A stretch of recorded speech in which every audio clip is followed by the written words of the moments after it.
जी, कमलाकर जी ये बताइए कि आप कब से सोशल वर्क में हैं और क्या सोचकर आपने सोशल वर्क शुरू किया? नमस्कार, मैं कमलाकर शोनॉय आदर्श मुंबई सिटीज़न ग्रुप और ग्रुप पिटिशन फाउंडेशन से मैं जुड़ा हूँ। मैं उसका फाउंडर मेंबर हूँ और हाल ही में ये 10-15 साल से ये देख रहा हूँ कि हमारे एडमिनिस्ट्रेशन, हमारे जो गवर्नमेंट ऑफिसर्स है या पब्लिक सर्वेंट्स हैं, उनके काम करने का तरीका इतना गिर चुका है कि अब हम जैसे अलर्ट सिटीजन्स को, जागरूक नागरिक को सही तरह से काम करना होगा अगर हमको बम्बई को बचाना है तो। आज पुलिस अपनी काम नहीं कर रहे, म्यूनसिपैलिटी अपनी काम नहीं कर रहे, हर इंस्टीट्यूशन काम नहीं करता है। और मेरा ये मानना है कि सबसे ज़्यादा गलती अगर कोई करता है तो पुलिस डिपार्टमेंट करता है और म्यूनसिपैलिटी करती है, एसआरए करती है, म्हाडा करती है, जो गलत से गलत काम वहीं वहीं पे हो जाता है। बिल्कुल। अब मैं ये नहीं कहता हूँ कि सभी गलत है, पुलिस में भी काफ़ी अच्छे पुलिस है, जो 5 to 10% ये 25% जो पुलिस है वो काफ़ी अच्छे हैं, जिसकी वजह से आज मुंबई चल रही है। मगर उन 25% या 50% जो अच्छे हैं, उनको हमारे जैसे लोगों का सपोर्ट होना बहुत ज़रूरी है, क्योंकि ये जो गलत काम करने वाले हैं बहुत मजबूत होते हैं और अच्छे काम करने वाले को दबा देते हैं। तो हमने ये तय किया है कि हम मुंबई के जो पुलिस है, मुंबई के जो एसआरए, म्हाडा, बीएमसी के जो अधिकारी है, जो कानूनी तौर से अच्छे काम कर रहे हैं, जो अपने हॉनेस्टी से काम कर रहे हैं, तो उनके साथ में हम खड़े रह के, उनके साथ में खड़े रह के हम मुंबई को अच्छा ज़रूर बनाएंगे। मिसाल के तौर पे आपको मैं बताना चाहता हूँ कि 2016 में बीएसटी का बिल में हमारा ट्रांसपोर्ट लॉस पकड़ा जाता था, यानी हम जो 10 लाख इलेक्ट्रिक कंज्यूमर्स हैं, उनके बिल में पूरे बम्बई में चलने वाले बीएसटी के जो ट्रांसपोर्ट बसेस है, उसके लॉस सिर्फ 10 लाख लोगों से लिया जाता था। यानी कि 2.5 करोड़ लोगों का जो सर्विस है बस का, और नुकसान सिर्फ 10 लाख लोग उठा रहे थे। उसके खिलाफ हमने 2012 से 2016 तक आवाज़ उठा के हमने बीएसटी का 40% इलेक्ट्रिसिटी कम करवाया। उसके बाद में हमने और अच्छा काम किया है, हैंकॉक ब्रिज है। हैंकॉक ब्रिज आज 7 साल से नहीं बन रहा है। आज जो भी बना है, मैं कोर्ट में जाके उनके पीछे लग के आज जो बना है बना।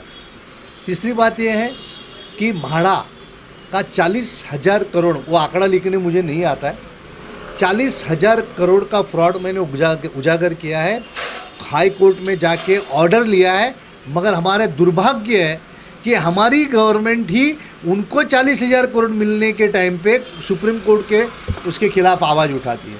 तो इससे बढ़कर और दुर्भाग्य हमारे देश में क्या हो सकता है। तीसरी बात यह है कि आपने अगर अभी जाके देखा हो तो बाइकरा फ्रूट मार्केट के पास एक अब ब्रिज का काम चालू है। ये ब्रिज हमारे म्यूनसिपल कमिश्नर ने कैंसिल किया था, गए साल की बात कह रहा हूँ। मुझे पता चलने के बाद मैंने पूरा सोशल मीडिया से लेके पूरे पब्लिक अवेकनिंग किया और उसको रीइंस्टेट किया अप्रैल 2021 में, और आज उसका काम चालू है। इस तरह से अगर हमारे म्यूनसिपैलिटी, हमारे गवर्नमेंट, हमारे पॉलिटिशियंस गंदे हरकतें कर रहे हैं, तो इसके लिए जवाबदार हम हैं, क्योंकि हम नालायक हैं।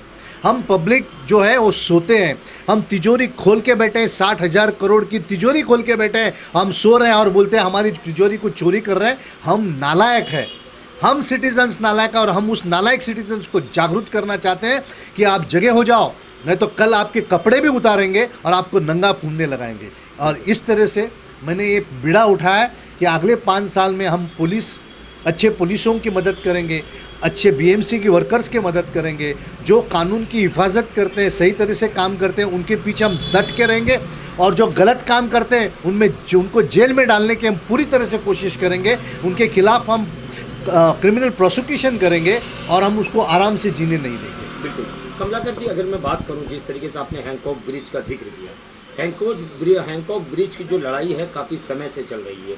सर उसके बारे में जानना चाहूँगा। जैसे काफ़ी सारे राजनीतिक लोगों ने भी उसमें अपना श्रेय लेने की कोशिश की कि हमने करवाया काम, या हमने शुरू करवाया काम, या हम ख़त्म करवाएंगे काम, ये सारी चीज़ें। और आए दिन कोई ना कोई राजनीतिक दल उठ कर खड़ा होता है उसके विरोध में और प्रोटेस्ट करता है। एक रोज़ा प्रोटेस्ट होता है, उसके बाद में लापता हो जाते हैं लोग। तो सर मैं आपसे जानना चाहूँगा, आपने हैंकॉक ब्रिज को लेकर काफ़ी फॉलो शुरुआती दौर से आपने किया है, तो आपसे जानना चाहेंगे कि किस तरीके का फॉलोअप आपने लिया और इस समय हैंकॉक ब्रिज की क्या पोजीशन है। हैंकॉक ब्रिज 2009 साल में तोड़ने का तय किया गया था रेलवे से, और ये तोड़ने का तय इसलिए नहीं किया था कि वो कमज़ोर है, इसलिए किया था कि उनको AC टू DC करना था ट्रैक्शन को, तब इसके लिए उनको 5.83 मीटर्स की हाइट ब्रिज की बढ़ानी थी, इसलिए तोड़ना था। मगर हमारे रेलवे ने झूठे दस्तावेज बना के गलत साबित करके उनको डेंजर डिक्लेयर किया। अब डेंजर डिक्लेयर करने का उसका पीछे मकसद ये था कि अगर वो कानूनी तौर से करना चाहते थे तो उनको अल्टरनेट अरेंजमेंट करना पड़ता था, उनको पहले पूर्व तैयारी करनी पड़ती थी, जिसमें वो असमर्थ थे। मैं तो ये कहता हूँ कि वो असमर्थ थे, उनमें ताकत ही नहीं थी, हिम्मत नहीं थी ऐसे सही तरह से काम करने की, इसलिए उनको झूठा डेंजर डिक्लेयर करके उनको उसका सहारा लेना पड़ा। 2016 में जब हमने RTI लगाया और बताया तो उनके पास उन्होंने कुछ भी ऑडिट नहीं करते हुए ये ब्रिज को डेंजर डिक्लेयर किया, ये पता चला तो मैंने उनके खिलाफ फौजदारी प्रोसिक्यूशन यानी क्रिमिनल प्रोसिक्यूशन कोर्ट नंबर 70 में दर्ज किया है और उसकी अभी सुनवाई चालू है।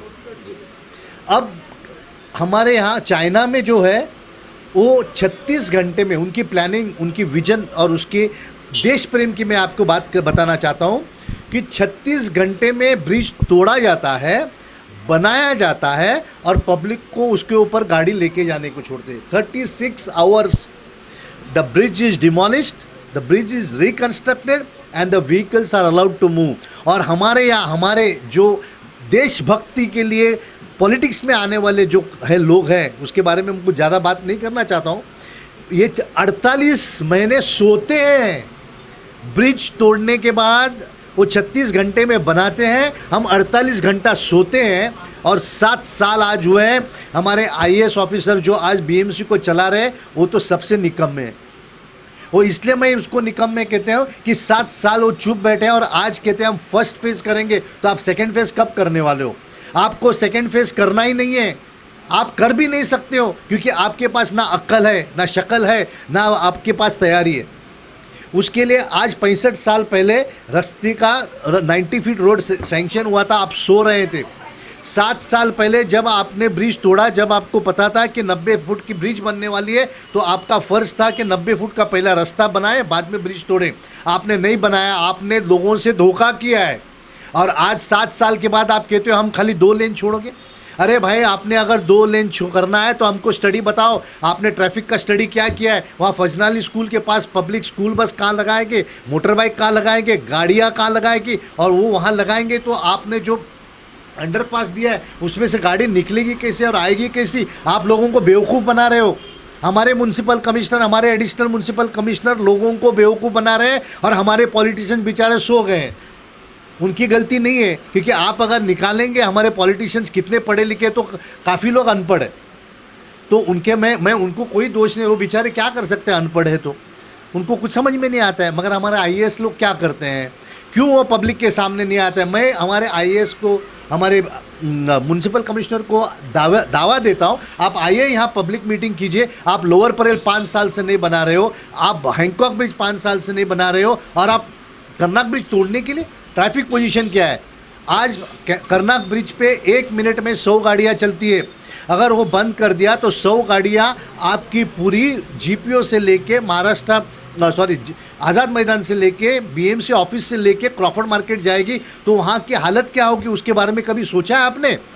आपको ट्रैफिक ने NOC इसलिए दी थी कि आप मोहम्मद अली रोड के सब रास्ता फुटपाथ क्लियर करोगे, आप व्यायाम रोड के क्लियर करोगे, SCP रोड के क्लियर करोगे, जितने भी रास्ते जो है हैंकॉक ब्रिज और कर्नाक ब्रिज के पास पहुंचने वाले हैं वो सबको आप पूरी तरह से उसके ऊपर जो कंस्ट्रक्शन है वो क्लियर करोगे। उसके ऊपर हॉकर से, कार्ट से, दुकान है, वो सब क्लियर करने के हिसाब से आपको NOC दिया था। आज 2014 से लेके 2022 तक आपने कुछ किया है? आप लोगों को सिर्फ इतना ही मालूम है कि लूटो, 14 करोड़ का ब्रिज 100 करोड़ तक लेके जाओ और अभी भी अधूरा रहो। किस तरह से आप बम्बई को लूट रहे हो, बम्बई के लोगों को तकलीफ दे रहे हो, इसके बारे में आपको कुछ जानकारी है? इसलिए मुझे ये दुख के साथ कहना पड़ता है कि हमारे यहाँ जो BMC के ऑफिसर्स हैं, जो रेलवे के ऑफिसर्स हैं, वो निकम्मे हैं और निकम्मे इसलिए कि 7 साल से 57 मीटर का ब्रिज जो बम्बई के इंडिया के फाइनेंशियल कैपिटल में नहीं बना सकते हो, आप क्या कर सकते हैं। हाथ जोड़ के विनती करता हूँ, आपके जो अंदर के अंदरूनी कार्य है वो बंद कीजिए, हमारे जैसे लोगों को साथ में लीजिए। मैं आपको एश्योर करता हूँ कि आपकी ब्रिज जो है 1 साल के अंदर बना सकते हैं, 6 महीना तो हो चुका, 6 महीने के अंदर बन सकता है।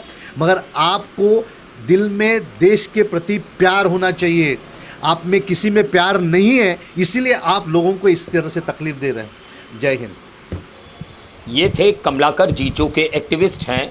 जैसे कि उन्होंने कहा, सालों साल से ये जनता की समस्याओं पर काम करते आ रहे हैं, ये सरकारी बाबुओं से लड़ते आ रहे हैं, उनसे जूझते आ रहे हैं, अपनी परवाह किए बिना, अपने जान की, अपने परिवार की परवाह किए बिना ये जनता के लिए लड़ रहे हैं। और इन्होंने जनता को भी संदेश दिया है कि जनता को भी चाहिए कि वो भी जागरूक हो, क्योंकि अगर कोई सवाल पूछ सकता है तो वो जनता है। क्योंकि चुनाव के समय इन्हीं जनताओं के सामने नाक रगड़ने के लिए ये नेतागण आते हैं। अगर जनता नींद से जागती है तो ऐसे नेताओं को और ऐसे सरकारी बाबुओं को आईना दिखाने में समय नहीं लगेगा। जिस तरीके से कमलाकर जी ने कहा कि जो हैंकॉक ब्रिज का काम है, किस तरीके से उसे डिले किया गया, किस तरीके से लोगों को तकलीफ़ में डाला गया, आज भी लोग जो हैं तकलीफ़ों से जूझ रहे हैं और उसका सामना कर रहे हैं। मगर कहीं ना कहीं सरकारी बाबू हैं जो कि कुंभकर्णी नींद में सोए हैं। अब देखना ये होगा कमलाकर जी जैसे लोग जो लड़ रहे हैं इस सारे मसलों के लिए, इस सारी तकलीफ़ों के लिए, उनकी लड़ाई किस हद तक जाती है और क्या ये कुंभकर्णी नींद में सोए हुए नेता हो या सरकारी बाबू हो, ये जागते हैं। कैमरामैन साटविलकर के साथ सईद शेख की report, the daily India news, Mumbai.